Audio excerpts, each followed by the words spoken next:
हमारा देश पत्थरों में मत्था फड़वा रहा है। कैसे इस देश का कल्याण हो अगर गरीबी का मूल कारण है वो हमारा अंधविश्वास और अज्ञानता है, अशिक्षा है। क्योंकि शिक्षा के नेड़े हमें लगने नहीं दिया। आज भी हमारा बीए पास बच्चा 5वीं फेल पंडे पुजारी के पैरों में पड़ा है कि मेरे को लड़की, मेरे को नौकरी मिल जाए, छोकरी मिल जाए, न छोकरी मिले न नौकरी मिले।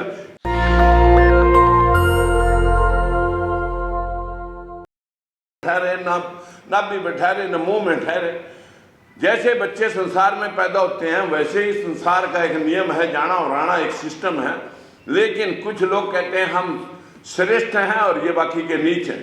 मैं इन सभी नीच भाइयों से हाथ जोड़ के विनती करना चाहता हूं कि इन नीचों को भी रास्ता दिखाने के लिए वीपी सिंह जैसे लोग आए, ऊपर के समाजों में भी आए। लेकिन मेरी आप सब भाइयों से विनती है कि आपके समाजों में महात्मा ज्योतिबा फूले आए, गौतम बुद्ध आए, अशोक सम्राट, जो आज इस देश के 24 देश बन सकते हैं।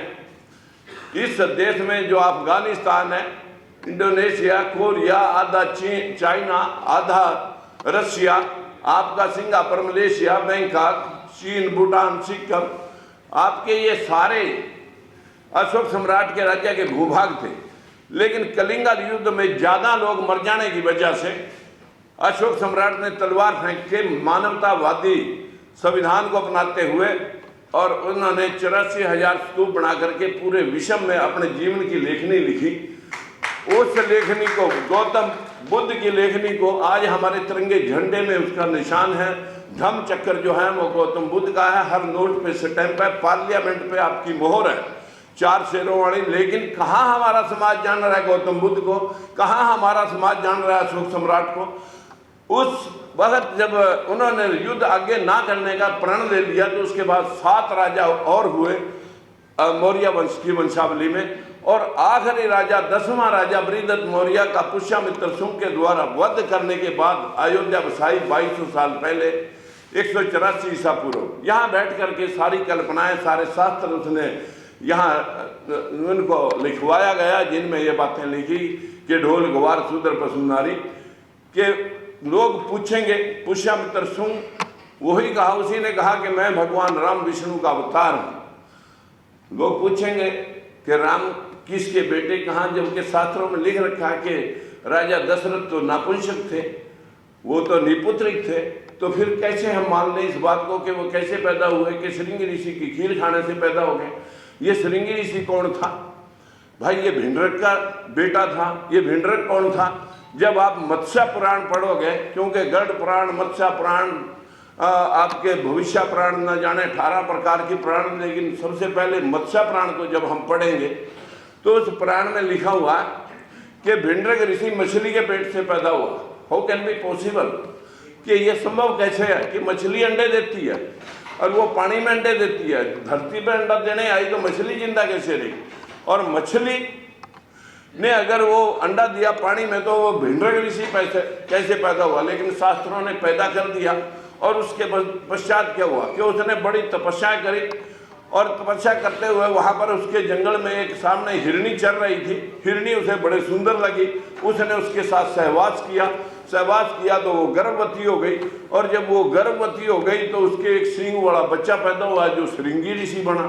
और श्रृंगी ऋषि बनने के पश्चात फिर वो क्या हुआ, फिर उसने रानियों को खीर खिलाई और राम पैदा हो गए। देखिए कब कब राम, कैसे कैसे राम। जीरो का आविष्कार किसने किया? आचार्य भट्ट ने किया। कब किया? 467 ईस्वी में। जब 467 ईस्वी में जीरो का आविष्कार हुआ तो देन हम कह सकते हैं कि 467 ईस्वी से पहले जीरो होनी नहीं चाहिए। तो फिर रावण के 10 सिर कहाँ है, कैसे गिने गए? 100 दुर्योधन के भाई कैसे गिने गए? इट मीन जो है ना उससे पहले जीरो थी। लोगों ने कहा कि नहीं ये हमने आविष्कृत की है। और उसके बाद 4 धाम यात्रा किसने बनाई? 788 ईस्वी में शंकराचार्य ने 4 धाम यात्रा बनाई। उस यात्रा के ऊपर अंधे माँ बाप को लेकर के कौन गया? शास्त्रों के मुताबिक मैं कह सकता हूँ कि 4 धाम यात्रा पे गया श्रवण कुमार, अपने अंधे माता पिता को लेकर के गए। अब 4 धाम यात्रा में जब वो अंधे माता पिता को प्यास लगी तो नदी में पानी लेने कौन गया? तो श्रवण गया। उसका तीर किसने मारा? दशरथ ने मारा। इसका मतलब ये है कि दशरथ उस वक्त 788 ईस्वी में भी था, तो दशरथ था तो राम भी था।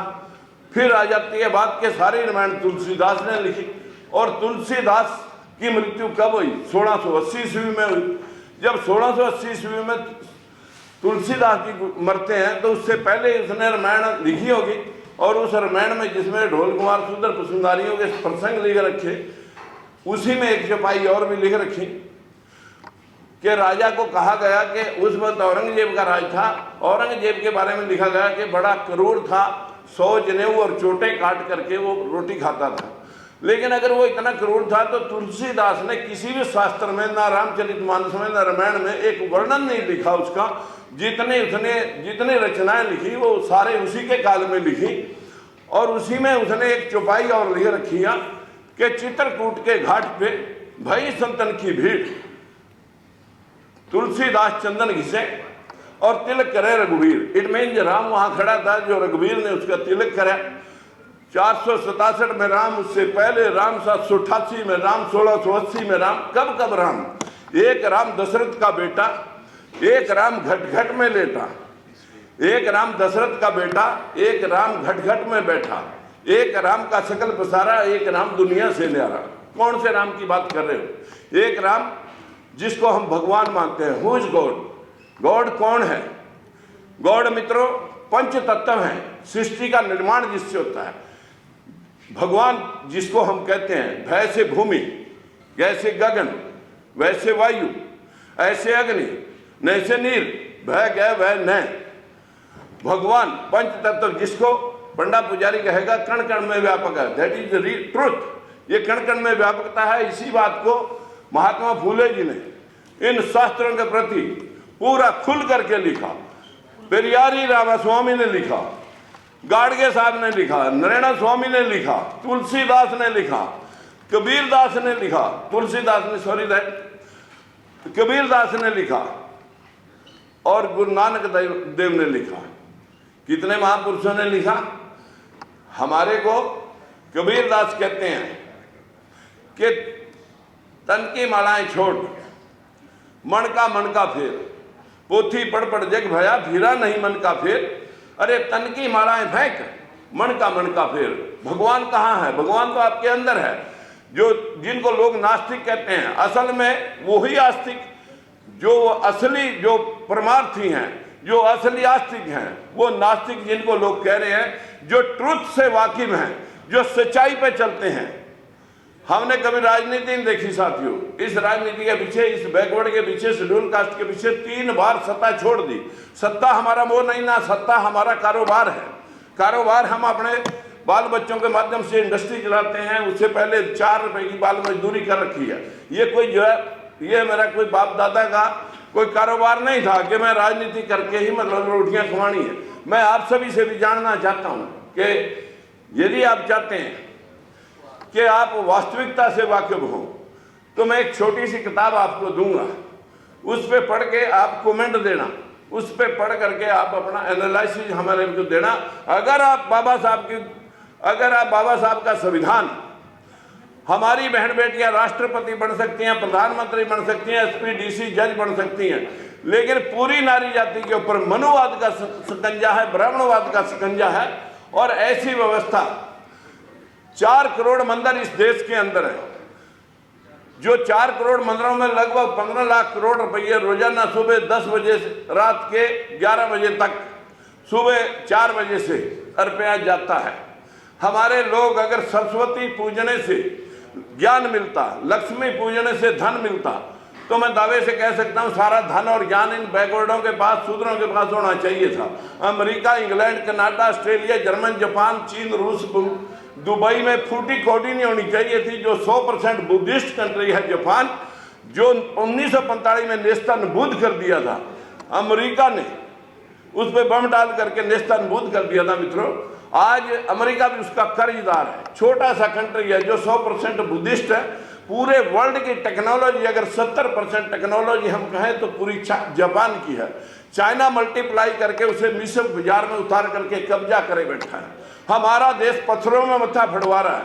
कैसे इस देश का कल्याण हो? अगर गरीबी का मूल कारण है वो हमारा अंधविश्वास और अज्ञानता है। अशिक्षा है, क्योंकि शिक्षा के नेड़े हमें लगने नहीं दिया। आज भी हमारा बीए पास बच्चा 5वीं फेल पंडे पुजारी के पैरों में पड़ा है कि मेरे को लड़की, मेरे को नौकरी मिल जाए, छोकरी मिल जाए, न छोकरी मिले न नौकरी मिले, क्योंकि तेरे दिमाग पे पत्थर पड़े हुए हैं। मित्रों, आज मैं इतना ही कि विषय बड़ा लंबा है, लेकिन बोलने की हिम्मत लोग राजनीति की वजह से कम करते हैं। राजनीति मेरा पेशा नहीं है, इसलिए खुल के बोलता हूं। आप सभी से प्रार्थना करता हूं कि बहुत बड़े छगन भुजबल जी और हमारे राजेंद्र पाल गौतम जी, बाबा साहब के बेटे, 1 जुलाई को, और वाम से बड़े हो सके वामनवेश राम और बहुत सारे लोगों को इनवाइट मैंने कर रखा है। तो हो सकता है कि आप कोई समय इजाज़त दें तो आप कैथल की अनाज मंडी में 1 तारीख को मैं आपको हाथ जोड़ के इनवाइट कर रहा हूँ। जिसके पास भाव हैं वो अपने समाज को जगाने के लिए उस मंडी में जरूर आएँ, और जो लोग आपको मिले उनको जगाएं, समझाएं। वीपी सिंह जो अपनी जगह थे, जो हमारे प्रधानमंत्री है, उन्होंने अपना काम किया, हमें अपना काम करना है। हमें समाज में सिमिलरिटी लानी है। जो जिनेवा के अंदर अभी विश्व धर्म सम्मेलन हुआ, उसमें बौद्ध धर्म को सर्वश्रेष्ठ धर्म का खिताब मिला है कि जहाँ बराबरी है, समानता है, वही देश आगे बढ़े हैं, वही समाज आगे बढ़ा है। जहाँ बराबरी है, समानता है, नीच कोई नहीं है, ऊंच कोई नहीं है। इन्हीं शब्दों के साथ मैं आप सभी का, आपने मुझे 2 शब्द कहने का मौका दिया, मैं भाई सुनील सरदार जी का भी धन्यवादी हूँ। नेशनल दस्तक की आपसे गुजारिश है कि अगर इसको बचाना चाहते हैं तो नेशनल दस्तक को सब्सक्राइब करने के लिए रेड कलर के सब्सक्राइब बटन को दबाएं, फिर बेल आइकन की घंटी दबाएं। नेशनल दस्तक को बचाने के लिए बहुत जरूरी है कि हर खबर को शेयर करें, लाइक करें, कमेंट जरूर करें।